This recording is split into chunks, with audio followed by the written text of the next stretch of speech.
আমি সঙ্গীতা মুখার্জি। আমরা ৫ বন্ধু গ্র্যান্ড ইউরোপ ট্যুরে এসেছি ১৭ দিনের। আমরা উম সকলেই খুবই হ্যাপি। কিন্তু আমি পার্সোনালি অনেকদিন থেকেই বনভয়েজের কথা শুনেছি। আ জানতামই ওদের সাথে গেলে সেই ট্যুর ভালো হবেই। সেই আশাতেই এসেছি এবং আমি খুব স্যাটিসফাইড। তবে একটাই বলার আছে যে আমরা ৩ জন আ একটা রুম শেয়ার করেছি।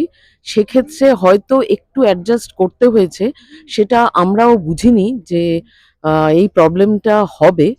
তারপরে এটা নিয়ে আমি তো মিস্টার শান্তনু ঘোষকেও বলেছি। আ সেইটা যদি একটুখানি টেক কেয়ার করা হয় আ রুমের ক্ষেত্রে তাহলে খুবই ভালো হয়। আদারওয়াইজ আদার অ্যামেনিটিস বা ফেসিলিটিস বা যেরকমভাবে ঘোরানো হয়েছে সবকিছুতেই মানে আমি খুব স্যাটিসফাইড। এবং আরেকটা কথা, ওই এটা অবশ্য ওনাদেরও কিছু করার নেই। খাবারটা সব জায়গায় বাঙালি খাবার খেতে গিয়ে স্পেশালি একই রকম খাবার হয়ে যাচ্ছে, সেইটা একটুখানি monotonous হয়ে যাচ্ছে।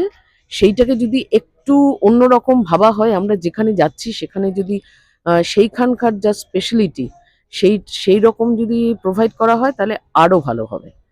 মানে all over a very much satisfied.